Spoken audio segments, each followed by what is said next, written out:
Those horrible things, did they include threats?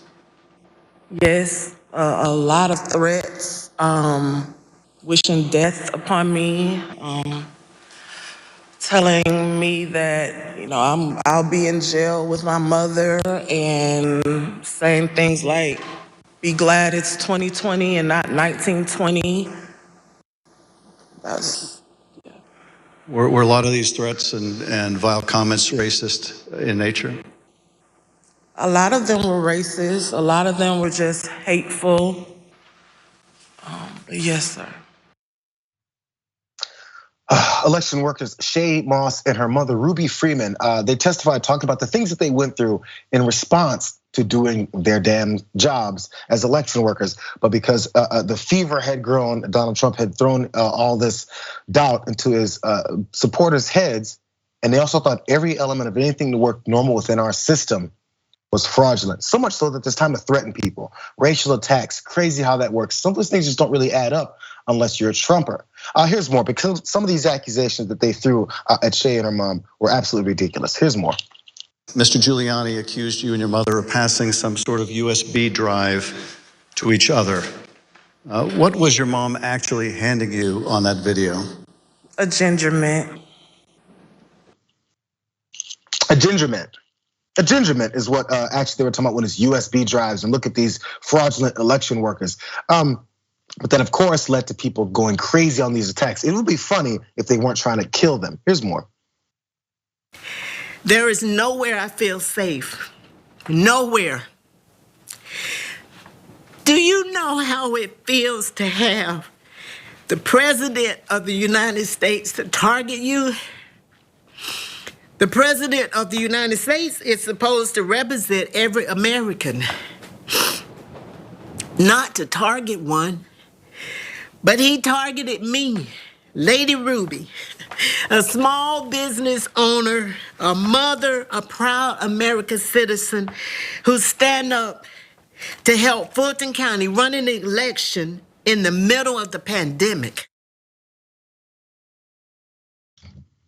That's what Donald Trump thinks of small business owners, proud American patriotic people who want to do something for their country, like Ruby was doing there.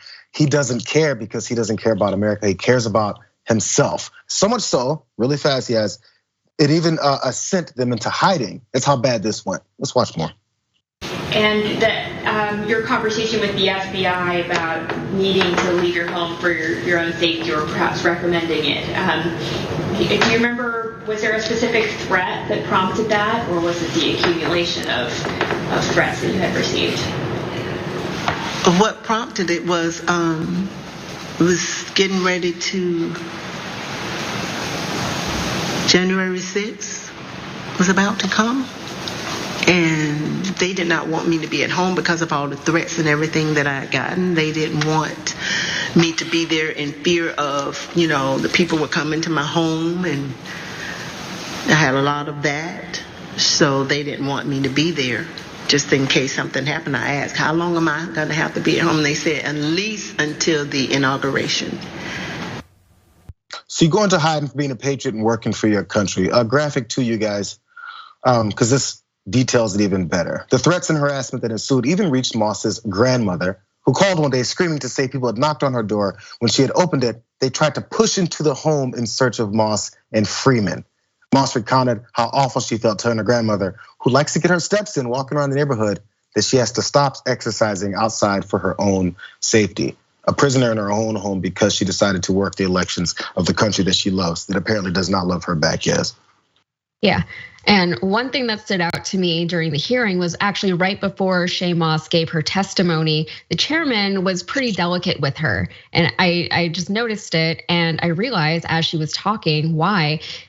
She was nervous, right? She doesn't go out in public anymore. She has just locked herself in because every time she's presented to the public, she gets harassed. She doesn't want people to know her name. She doesn't, like you said, she doesn't go out and work out in her neighborhood even, right? And what's sad about this is that these women are just collateral damage for Donald Trump, right? It will never come back to him. He'll never have to directly answer for the trauma that he triggered in these women or for any of the violence that he directed towards them. And their lives will never be the same, or at least not for a very long, long time. Yeah, they'll actually stick to the story and probably raise some more money off of it. Remember those election workers that were cheating and they passed mints around to each other? It doesn't matter, it doesn't have to be based in reality. All it has to do is get them riled up. And that's pretty easy when it's based in racism.